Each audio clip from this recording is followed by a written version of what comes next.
공독하겠습니다. 네가 선을 행하면 어찌 낯을 들지 못하겠느냐? 선을 행하지 아니하면 죄가 문에 엎드려 있느니라. 죄가 너를 원하나 너는 죄를 다스릴지니라. 가인이 그의 아우 아벨에게 말하고 그들이 들에 있을 때 가인이 그의 아우 아벨을 쳐 죽이니라. 여호와께서 가인에게 이르시되 내 아우 아벨이 어디 있느냐? 그가 이르되 내가 알지 못하나이다. 내가 내 아우를 지키는 자니이다. 이르시되 내가 무엇을 하였느냐? 내 아우의 핏소리가 땅에서부터 내게 호소하느니라. 땅이 그 입을 벌려 내 손에서부터 내 아우의 피를 받았은즉 네가 땅에서 저주를 받으리니 내가 밭을 갈아도 땅이 다시는 그 효력을 내게 주지 아니할 것이요 너는 땅에서 피하며 유리하는 자가 되리라. 가인이 여호와께 아뢰되 내 죄벌이 지기가 너무 무거우니이다. 주께서 오늘 이 지면에서 나를 쫓아내시온즉 내가 주의 낯을 배웁지 못하리니 내가 땅에서 피하며 유리하는 자가 될지라. 물은 나를 만나는 자마다 나를 죽이겠나이다. 여호와께서 그에게 이르시되 그렇지 아니하다. 가인을 죽이는 자는 벌을 7배나 받으리라 하시고 가인에게 표를 주사 그를 만나는 모든 사람에게서 죽임을 면하게 하시니라. 네. 사랑하는 성도 여러분, 오늘 말씀이 오늘 우리에게 우리 마음에 새겨지기를 소망합니다. 오늘 이 말씀은 인류의 가장 큰 죄성을 우리에게 보여주고 있습니다. 오늘 7절에 있는 말씀은 마치 가인에게는 율법과 같은 말씀입니다. 너가 선을 행하면 어찌 낯을 들지 못하겠느냐? 선을 행하지 아니하면 죄가 문에 엎드려 있느니라. 죄가 너를 원하나 너는 죄를 다스릴지니라 라고 되어 있습니다.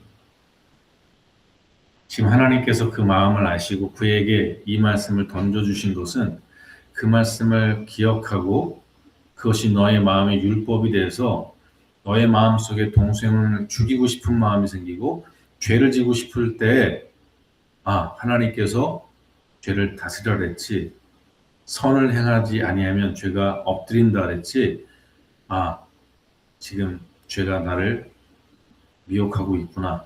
이 죄를 내가 다스려야 되겠구나. 이 말씀이 율법이 되어 그 가인의 마음을 깨닫게 해주고 있는 말씀입니다. 그럼에도 불구하고 곧바로 그 동생에게 들러 나가자라고 얘기하고 그래서 그를 쳐 죽였습니다. 하나님이 좀 전에 이렇게 하면 안 된다, 이렇게 하면 안 되니 이것을 잘 다스려라 라고 말씀하셨음에도 불구하고 쳐 죽였습니다.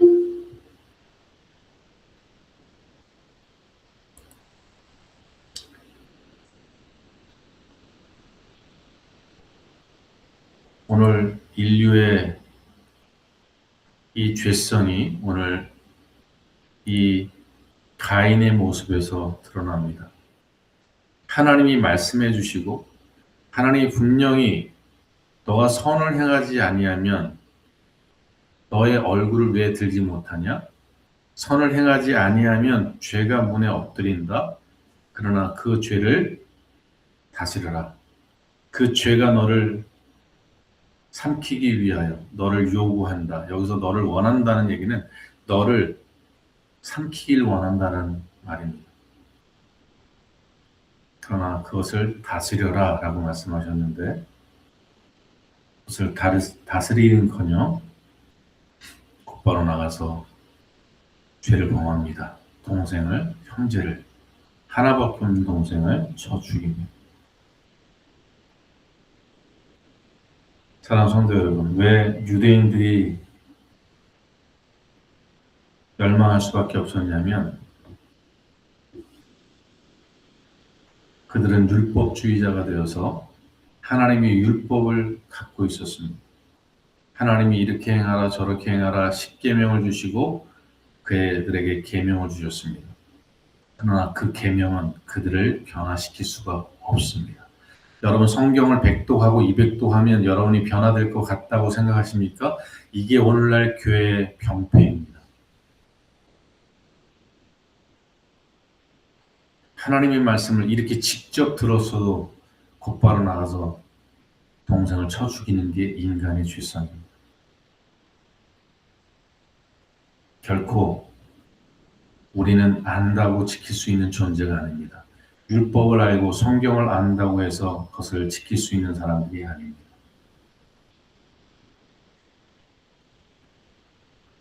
오늘 우리는 주님께서 선을 행하지 아니하면 죄가 문에 엎드려 있느니라 라고 말씀하신 이 선을 행한다라는 의미를 우리가 단순히 착하게 산다는 의미를 포함하고 있지만 그것만 아닙니다. 여기서 선을 행한다는 것은 하나님 앞에 바로 서 있는 것입니다. 그래서 예수님께 바리새인이 말합니다. 선한 선생이여 라고 말했을 때 예수님이 말합니다. 누가 선하냐? 선한 사람은 세상에 없다라고 말씀하십니다. 하나님 앞에서 선하다는 것은 하나님의 마음에 합한 것, 하나님을 향한 진실한 마음이 있을 때만 가능합니다. 내가 하나님을 경외하지 않고 하나님을 존중하지 않고 하나님 앞에 서 있는 것이 아닌 우리의 모든 선행은 자의적이고 다 이기적인 그 뿌리에서부터 나옵니다. 그래서 우리가 선행을 하고요. 그 사람이 그것을 알아주지 않으면 우리는 배신감을 느끼고 그 이전보다 그를 더 미워하는 마음이 우리 안에 생기게 되어 있어요. 이게 우리의 연약함입니다. 이 창세기 4장에 나오는 하나님 앞에서 선을 행하는 사람들만이 하나님 앞에 선한 마음을 갖고 하나님과 연합된 마음을 가진 사람만이 죄를 다스릴 수가 있습니다. 가인이 왜 동생을 쳐 죽였을까요? 이 사실을 몰라서가 아닙니다. 그는 하나님 앞에 얼굴이 울그락불그락했다 이렇게 돼 있죠. 가인은 하나님과의 화목을 만들어내지 못한 거예요. 그 얼굴이 울그락불그락했을 때 잠깐 말씀을 위를 보면 안색이 변했다라고 되어 있습니다. 6절에 여호와께서 가인에게 이르시되 네가 분하여 하면 어찌 됨이며 안색이 변하면 어찌 됨이냐라고 되어 있습니다. 가인의 재물을 하나님이 받지 않으셨습니다. 왜? 그 마음이 하나님 앞에 선하지 않았기 때문입니다. 그래서 하나님이 거절했더니 그가 선한 마음이 아니라는 것을 어떻게 증명했느냐? 얼굴에 화가 났습니다. 분이 있습니다. 그리고 안색이 변했습니다. 처음에 하나님께 제물을 바칠 때는 하나님 그리고 아부하는 마음으로 정중한 마음으로 근데 하나님이 그것을 거절하자 얼굴이 변합니다. 분이 가득 찹니다. 그때 하나님이 선을 행하지 않으면 죄가 문 앞에 엎드린다. 죄가 너를 원하나 너는 죄를 다스리라 이렇게 말씀하셨습니다. 이 말씀을 듣고도 가서 쳐 죽였습니다. 왜? 그의 마음이 하나님 앞에 선하지 않았기 때문에 그렇습니다. 사랑하는 성도 여러분, 가인이 이 죄를 이길 수 있는 유일한 방법은요. 하나님이 그것을 거절하셨을 때 얼굴이 분하고 안색이 변하는 이 악한 모습으로 나오는 것이 아니라 하나님 제가 뭐 잘못했나요? 하나님 뭐가 저에게 문제인가요? 하나님 내 죄를 깨닫게 해달라고. 하나님이 받으실 만한 제 거룩한 마음이 되게 해달라고. 무엇이 문제라고. 하나님께 회개하고 하나님께 기도했어야 되고 물어봤어야 되는 거예요. 그리고 그 마음, 악한 마음을 회개하고 내어버렸어야 되는 거예요. 오늘 이 시대의 크리스천들이 어떻게 거룩한 삶을 살고 어떻게 죄를 다스릴 수 있느냐? 네, 하나님의 마음에 하나님과 연합할 수 있는 선한 마음을 갖는 것입니다. 그 선한 마음은 주님을 신뢰하고 사랑하는 마음이고 그 마음은 회개하고 돌이키고 거룩한 마음으로 변화되지 않으면 가질 수 없는 마음.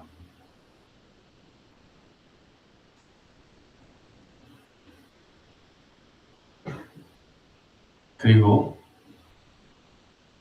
하나님께서 가인을 다시 찾아오십니다. 그리고 가인에게 물으십니다. 9절에 보니까 여호와께서 가인에게 이르시되 네 아우 아벨이 어디 있느냐? 그가 이르되 내가 알지 못하나이다. 내가 내 아우를 지키는 자니까 라고 말합니다. 여기 두 번째 나오는 우리 인간의 연약함이 있습니다. 그 연약함은 무엇이냐? 하나님이 설마 이걸 알겠어? 내가 은밀히 쳐 죽였는데? 이게 우리의 죄성이에요. 하나님이 물으시죠. 내 아우 아벨이 어디 있느냐? 몰라서 물으셨을까요? 하나님이 그것을 모르셨을까요? 아닙니다. 아십니다. 근데 하나님이 그럼 왜 내 아우 아벨이 어디 있느냐라고 물어보셨을까요?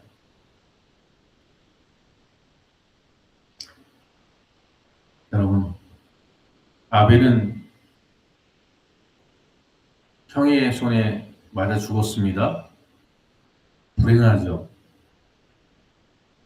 여러분, 우리의 생각으로는 불행해요. 맞아 죽었으니까. 네, 성경을 보면요. 아벨은 의인의 피의 대명사입니다.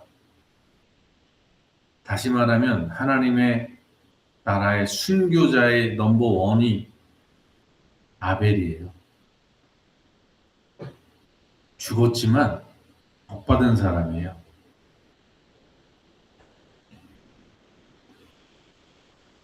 하나님의 나라에서 가장 위대한 사람들을 치라려면 순교자예요.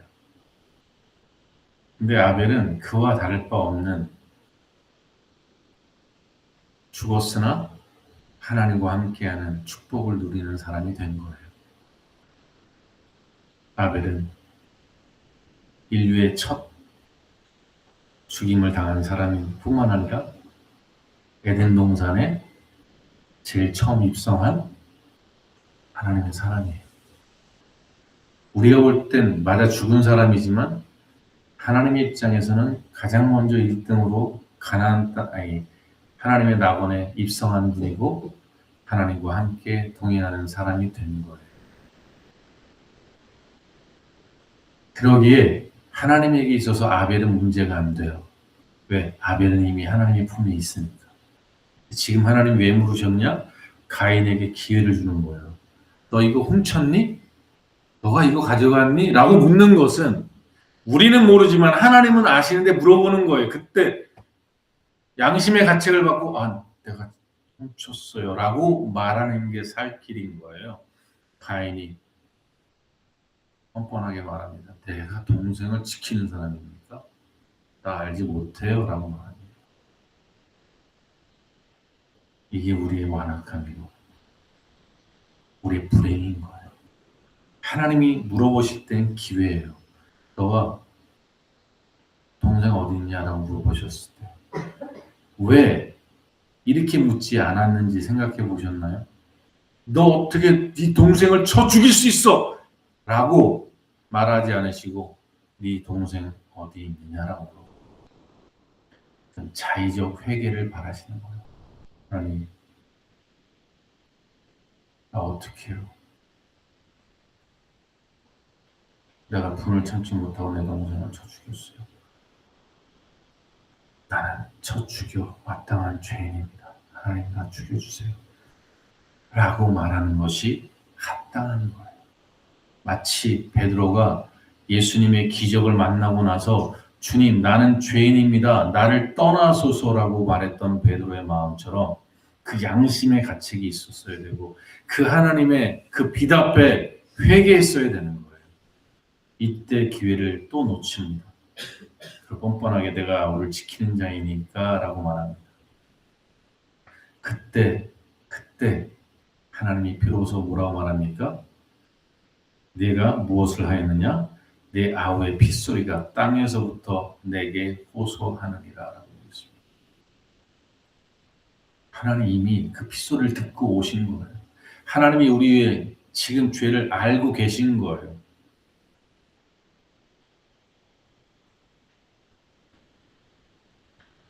사랑하는 성도 여러분, 가인이 진작에 회개했더라면 어땠을까? 그가 돌이켰더라면 어땠을까? 여러분, 아담이 범죄하고 나서 하나님이 땅에게 저주를 내립니다. 어떤 저주를 내리죠? 너가 땀을 흘려야 먹으리라 이렇게 돼 있어요. 아담의 징벌은요, 땀을 흘린 대가를 먹는 거예요. 땀 흘린 만큼 먹는 거예요. 내가 노력한 만큼 먹는 거예요. 그게 아담에게 준 징계예요. 근데 가인은 어떻게 돼요? 땀을 흘려도 안 돼요. 노력해도 안 돼요. 왜냐면 땅이 저주를 받아서 네가 밭을 가고 땀을 흘려도 그 효력을 너에게 주지 아니할 것이요.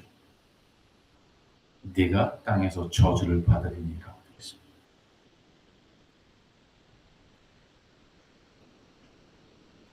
사랑하는 성도 여러분, 우리가 하나님 앞에 나아가 우리의 죄를 뉘우치고 통회하고 정말 주님 앞에 진심으로 회개하는 것이 왜 중요하냐? 하나님께 징계받는 것이, 하나님께 회개하고 꾸지람을 듣는 것이 저주받은 삶보다 낫기 때문에 그렇습니다. 근데 하나님이 이 저주를 하면서 너가 밭을 갈아도 땅이 다시는 그 효력을 내게 주지 아니할 것이요 너는 땅에서 피하며 유리하는 자가 되리라 라고 말씀하십니다. 땅에서 도망다니고 피하고 또 거처가 없어서 떠돌아다니는 유리하는 자가 되리라. 이것이 가인에게 준 저주였습니다. 그리고 가인이 하나님께 말합니다. 내 죄벌이 지기가 너무 무거우니이다. 가인이 여호와께 아뢰되 내 죄벌이 지기가 너무 무거우니이다 라고 말합니다. 여러분, 세 번째 가인의 죄성은 이겁니다. 하나님이 그에게 준 죄를 달게 받는 게 아니라요. 이건 너무하잖아요. 이건 난 너무 힘들어요. 이게 인간의 사악함, 이거 죄악 때문에. 내가 죄를 져서 저주를 받았어요. 징계를 받았어요. 근데 내가 지은 죄는 생각하지 않고요. 내가 이만큼 내가 죄를 졌나요? 내가 이렇게까지 받아야 돼요? 여러분, 가인은 정말 저주받은 불행한 백성이에요. 저주받은 게 문제가 아니에요. 왜냐하면 오늘 하나님이 이렇게 유리하고 방해하고 땅에서 저주를 받고 이렇게 하신 것은요, 진짜 저주가 아니에요.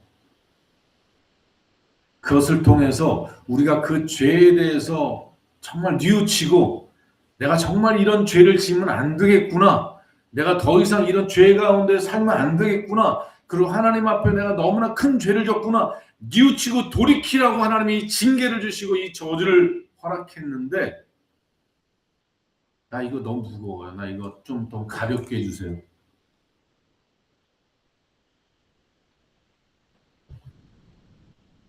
그러면서 말합니다. 14절에 주께서 오늘 이 지면에서 나를 쫓아내시온즉 내가 주의 낯을 배우지 못하리니 내가 땅에서 피하며 유리하는 자가 될지라 보로 나를 만나는 자마다 나를 죽이겠나이다.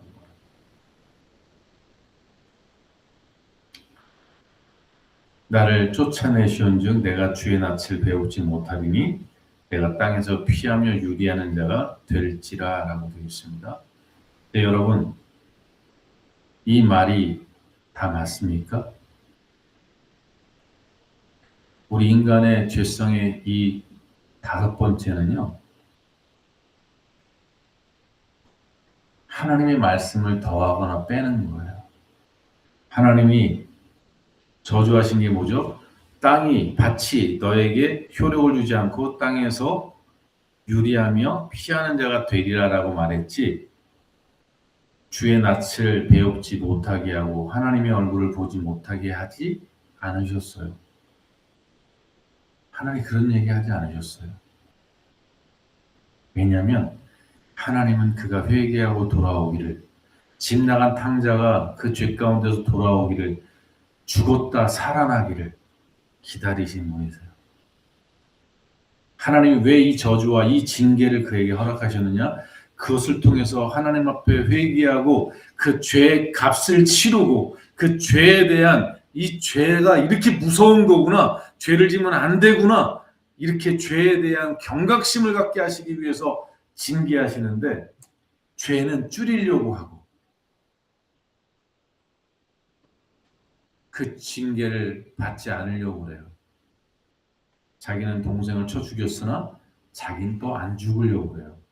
나를 만나는 사람이 나를 죽이려고 합니다.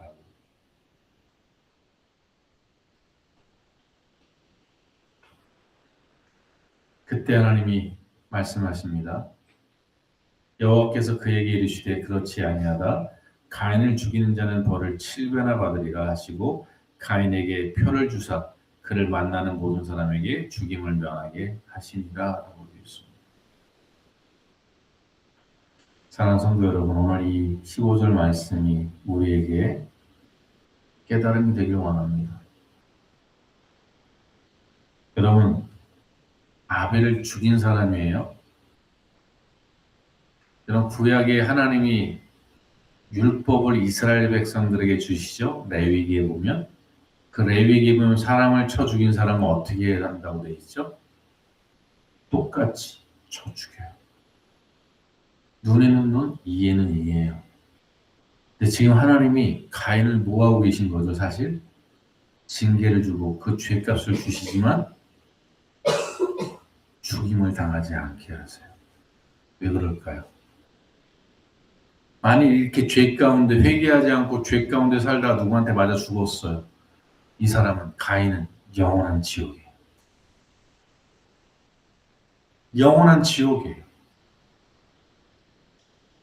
근데 하나님이 죽이지 못하게 하셨어요. 심지어 표까지 줘서 가인을 죽인 놈은 7배나 더 큰 죄를 범하는 거야. 징계를 받는 거야. 못 죽이게 하세요. 왜? 가인이 그 죄값을 치르면서 회개하고 돌이키고 하나님 앞에 나와 내가 죄인입니다. 내가 잘못했습니다. 나를 용서해 주세요. 회개하기를 하나님이 기다리시는 거예요. 사랑하는 성도 여러분, 우리의 심판자는 사람이 아닙니다.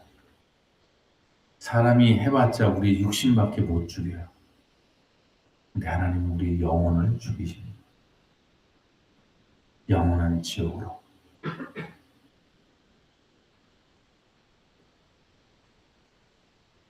이제 말씀을 읽겠습니다. 사랑하는 성도 여러분, 말씀을 안다고 변화되지 않습니다. 100독을 하고 200독을 해도 하나님과 연합이 안 되면, 하나님 앞에 선한 사람이 되지 않으면, 하나님과 연합돼 하나님을 사랑하는 사람이 되지 아니하면 늘 우리의 삶은 죄가 와서 엎드려 있습니다. 하나님과 우리 사이에 연합되지 않은 그 틈을 타고 들어와서 우리를 넘어지게 하기 위해 죄가 엎드립니다. 우리는 그 죄를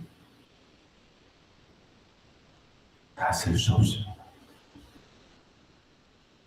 그 죄를 다스리려면 하나님에게 돌아가야 합니다. 하나님의 마음과 연합되어야 됩니다. 그러면 죄가 떠납니다. 죄를 이깁니다. 하나님의 축복이 우리를 지켜 보호하십니다.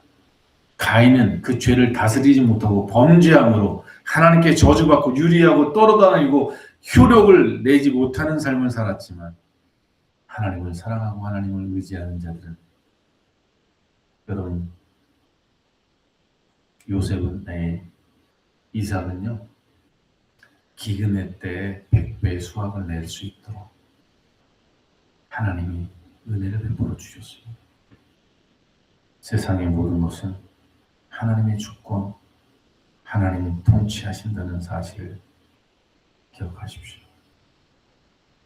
그리고 하나님 앞에 우리가 잘못된 것이 드러나거든 우리의 얼굴을 울그락불그락 하나님 앞에 따지고, 내가 당하는 시련과 고난 속에서 하나님 앞에 내가 이렇게 왜 이런 벌을 받아야 되냐고 따지고 원망하기보다 하나님 앞에 내가 무엇을 잘못했는지, 무엇을 돌이키고 회개해야 되는지를 주님께 무릎 꿇고 기도하고 하나님 앞에 용서받고 하나님의 선한 마음, 선한 은혜가 우리의 심령 가운데 임할 수 있도록 기도하는 우리 모두가 되길 주의 이름으로 간절히 축원합니다.